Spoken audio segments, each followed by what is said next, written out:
Now onto our final session of the day, our headliner, if you will. Please welcome Lukas Rottleb to the stage. He's the Solutions Engineering Lead of OneTrust. In this session, Lukas will share some stats on the immense growth opportunities and challenges for OTT and will provide a deep dive into solutions that enable publishers and advertisers to capture consent and preferences from within OTT applications and connected TV environments to support compliance with GDPR, CCPA, IAB TCF 2.0, and many more. So I believe Lukas has made it out of the green room and onto the stage. So over to you. Yeah, thanks a lot, Ryan, for the introduction, and just quickly taking over the screen share, and then we can get it started. So we have talked a lot about like how CTV advertising can work, and also about how you ensure brand safety and brand suitability throughout those processes just in the panel ahead.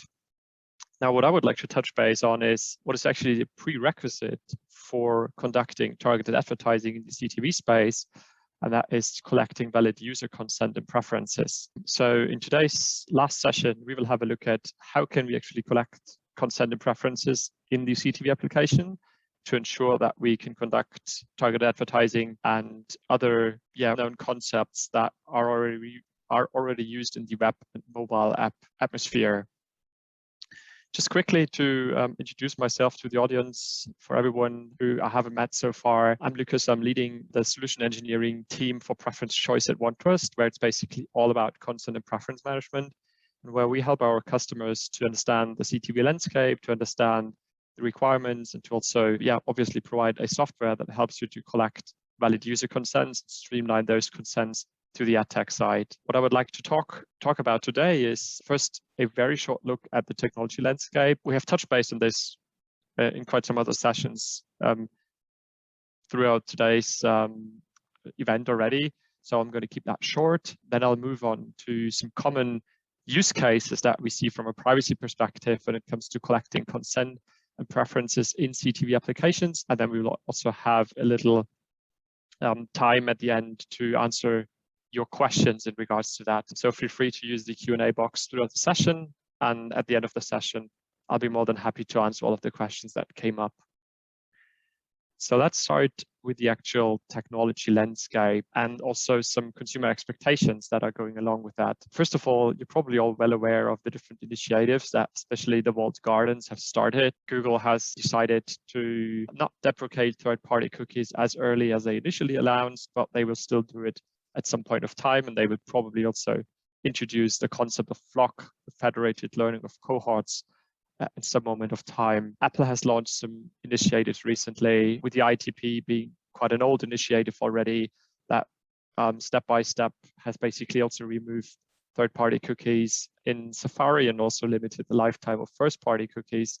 And now, especially in the mobile side, we see the required opt-in for the app tracking transparency prompts, the ATT, which is basically a framework that allows to share the information about the user across different applications on your mobile device.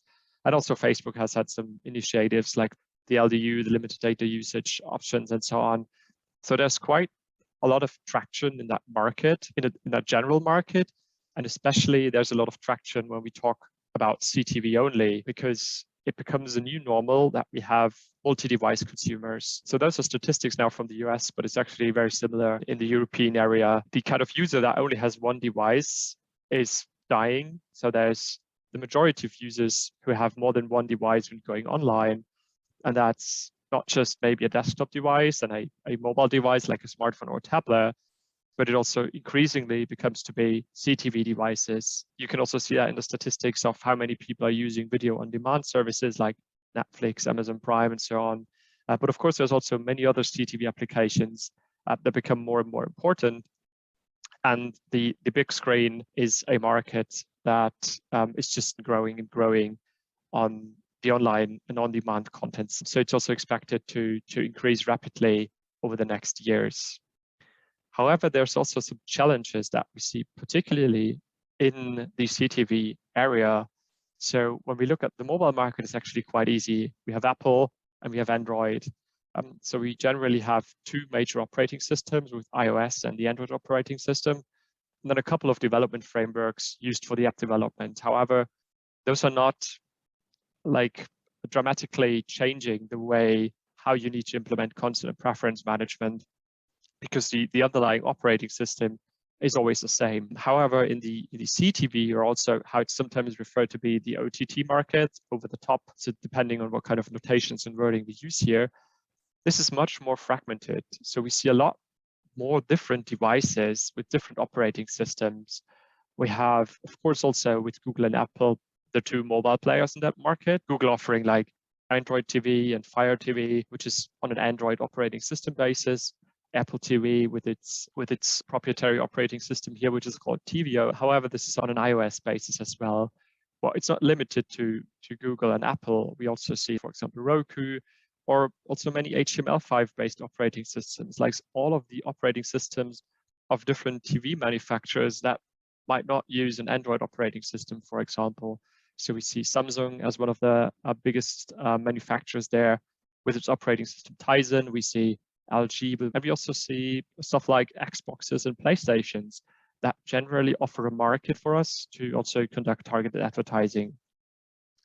That kind of fragmentation makes it a little harder, though, to implement a content management, because the underlying tech stack is totally different, and you have to adopt to those tech stacks for each and every platform that you're using with your application. So that's the challenges that we see. However, there's of course some solutions for those challenges, and I would like to go with you together through some of those kind of concepts that we see typically used in CTV landscapes, and to give you an idea of different use cases, how we see our software being used in CTV environments already, and also how that could look like in the future. I've collected some use cases for you that we will go through each other today, and it all starts with the like classical consent use cases. So we're all well aware of the consent banners in web and also in mobile applications. A similar concept, of course, also exists in the CTV space. However, it has its own challenges, like it needs to be operable with a remote control, stuff like this. It needs to be readable for the user. The user experience just needs to be a little different compared to when we have a touch screen, for example. But the concepts behind that are quite similar. So we see like classical GDPR-based opt-in consent use cases, where you need to actively opt in into all of those technologies that are not deemed to be strictly necessary to provide your service. We, of course, then also see the IAB TCF coming up in that space as the kind of major framework when it comes to collecting and transferring valid user consent to the ad tech side. We also do see some use cases in other regions of the world, like for example in America, when it comes to the opt-out of sale use case. And we also might have synergy effects if we provide a service around different platforms for web, mobile, and CTV maybe, and we want to make sure that we ensure a consistent approach across all of the apps that we have. And we might even want to offer our customers to synchronize their settings across those different platforms. And there's also other use cases when it comes to executing privacy rights that we will have a look at. But let's get started with probably a very classical use case that everyone's well aware of, those cookie banner from the web, for example, where you have the option to opt in into all of those technologies, so go into your settings and amend your choices. And you might have exactly those options on a connected TV as well. That might look a little different. You can see what you can see here is just one of those options of a first layer experience. And then maybe in the second layer, you want to provide additional options to the user. What you already see is from a user experience perspective, it looks a little different when you compare it to the web or mobile app experience, because the screen size, the screen resolution is different.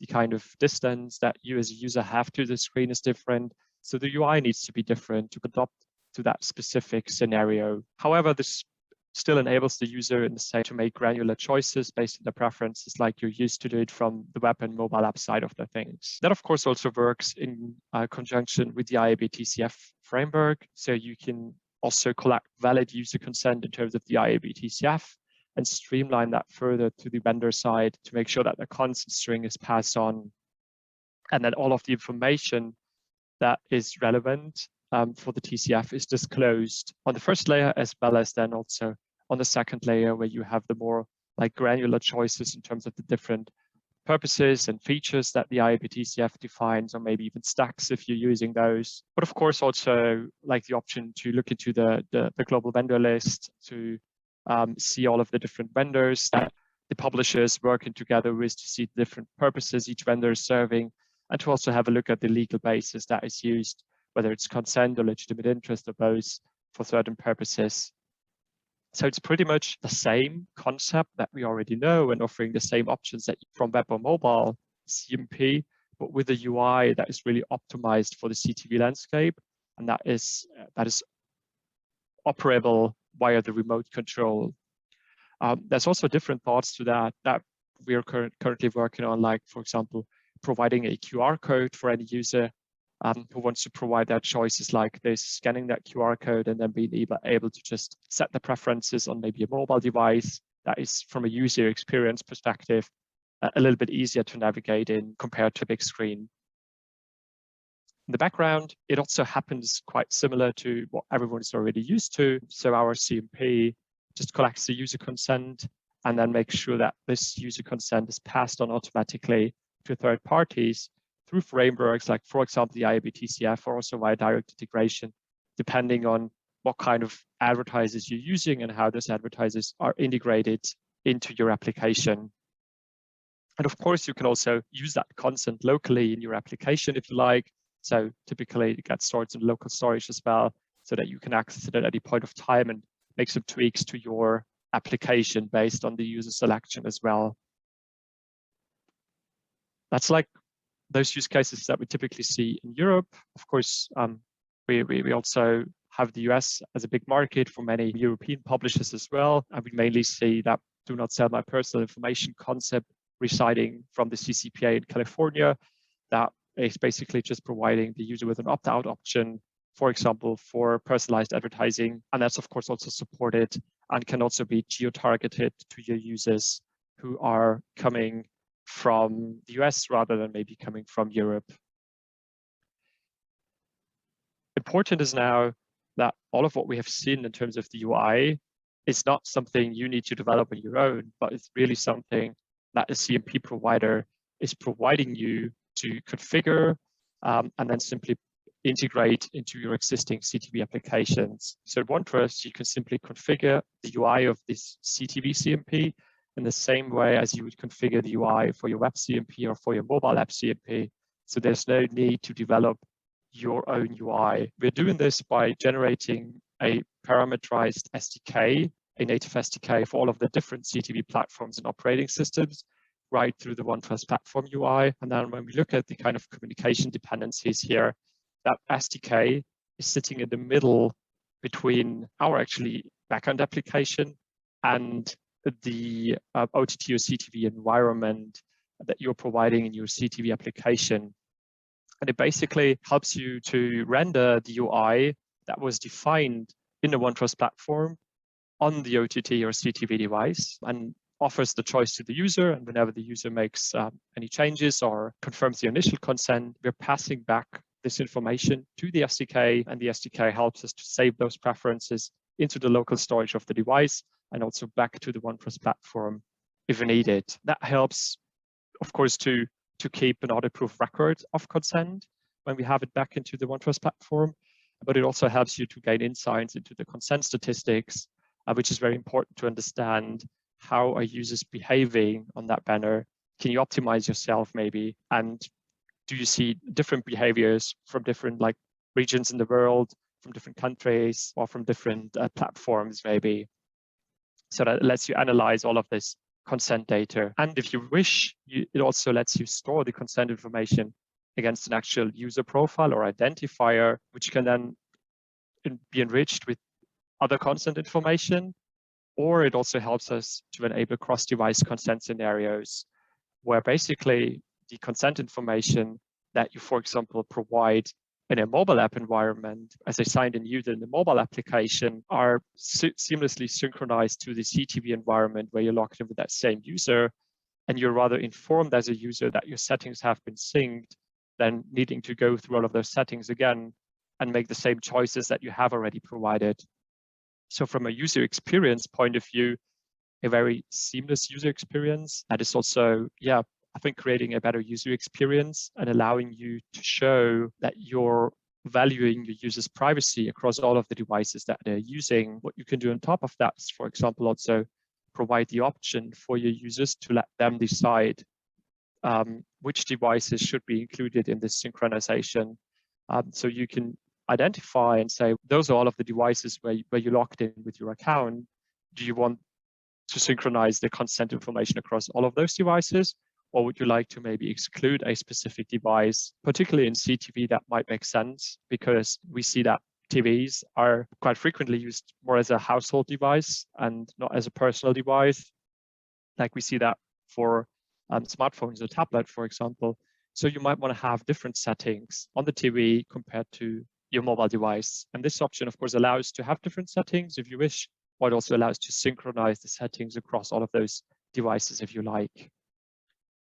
So that's probably the consent side of things, which is relevant to capture in order to be able to conduct targeted advertising and to provide personalized content to your users. Now, when we speak about privacy, it's not just about collecting consent, but also about other important things. For example, providing the option to your users to launch a request of information, to launch or to execute their right to access or their right to deletion. And also this is a use case that we see coming up more and more frequently, also in the CTV space, that right from your CTV application, you might want to offer your consumers the chance to access the data that you have about them, or even to exercise their right to deletion, to show also that you are valuing their privacy and that you are a trusted partner and are really acting upon their kind of preferences. If you click on request download, this might take you to a next kind of section where maybe the email address is already pre-populated based on your account, or if not, you can already also enter it. And then you hit on confirm. And what that does in the backend is, again, that from a general perspective, it works quite similar to the CMP use case. That means the whole UI and workflow are defined in the OneTrust platform on the right-hand side here in that diagram. The SDK then helps us to render the UI on the device. The request itself is made on the device to either download or delete the data. It's coming back through the SDK, right through the OneTrust platform, where we are keeping track of all of the requests from all of your customers, and where we are assigning the requests into predefined workflows that help you to fulfill the requests in a timely manner. So to make sure to meet the timelines of, for example, in the GDPR 30 days or in the CCPA 45 days. And that also helps you to follow up with that request through our encrypted messaging portal, where you can directly present the information to your customer.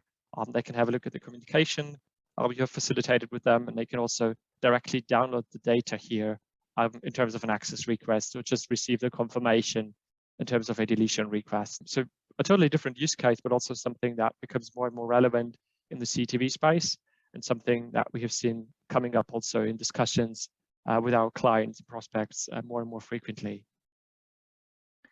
So I hope that this kind of gave you a good idea of what's possible in the CTV land space, and what different scenarios we see, and how we are also working on enriching the user experience and improving the user experience by facilitating those cross-device consent scenarios. Now, as last thing, before we move to the Q&A section, I quickly introduce you into OneTrust for everyone who doesn't know us. So really just 1 or 2 minutes. I want to leverage the information here that we are not just a CMP provider, and we are not just dealing with CTV, but we are, of course, being a CTV provider for web, mobile applications and the CTV landscape, but we are actually more than that. So we are really putting trust as the central piece in our strategy of organization, and operationalize privacy, governance, risk, compliance topics, data governance, ethics, environmental and social topics into one single platform. We are well funded. We have a very great customer base already, but of course, are always looking into adding new customers each and every month.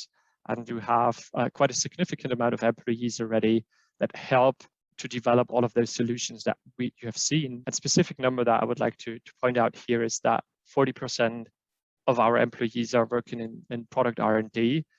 This helps us to develop the product very quickly, to react to market needs, and especially in the CTV landscape, that helps us to provide native SDKs for the fragmented area of CTV, for all of those different operating systems and platforms in order to lift the burden from you to develop your own consent UI.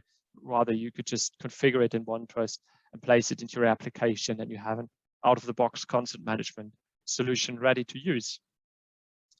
So that takes us to my last slide and also the next steps and Q&A. So for everyone who is already a customer, we of course encourage you to take part in our communities and have a look at our resources. For everyone who's new to those products, we encourage you to request a demo, test out our software, have a look at the different resources that we provide. We host many different webinars around different topics, so there might be other topics that are interesting for you as well.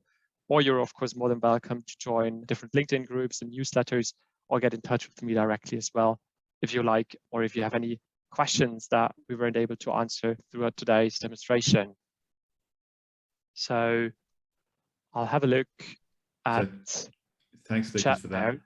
Just questions come in from Kelly Jacobson Collins. The OneTrust platform looks amazing, but what about the typical user experience where they are accepting consent when they switch their TV on for the first time? How do partners/vendors receive this consent, and is it valid under GDPR? Yeah, so in terms of the validity under the GDPR, that of course depends on how you capture the consent. So the GDPR has quite some requirements to gather valid user consents, and if you are meeting all of those requirements, the consent is valid. That means you need to be transparent in terms of what you use data for. That means you need to provide some granular options because consent is always bound to a purpose, and so on. So there's a couple of more requirements, but if you are taking all of those requirements into account, it's definitely a valid consent.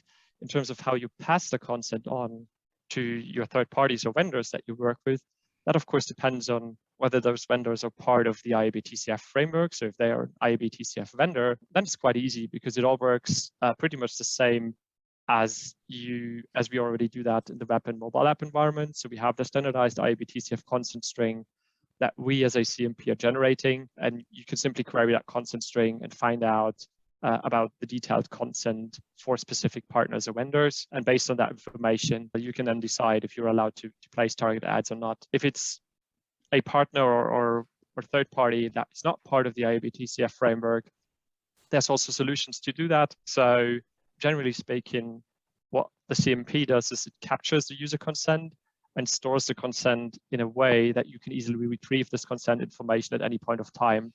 So you can always query our SDK and ask for the latest consent status of the user, and based on that consent status, decide if you're allowed to execute a specific third-party integration, or you need to block it, or you need to limit it. So there's different ways and technologies to pass on that user consent, but of course we need to do that because otherwise it doesn't make sense to collect it. Thank you very much. I'll pause there. If there's any other questions for Lucas, please do drop them into the Q&A box so we can get Lucas to answer for them. Answer them for you live. But if there isn't any more, then thank you very much, Lucas. Really appreciated you taking us through that this afternoon. And thanks again for talking us through the OneTrust platform. Really interesting stuff. And it's great to understand user consent and privacy best practices and to get to see inside your platform.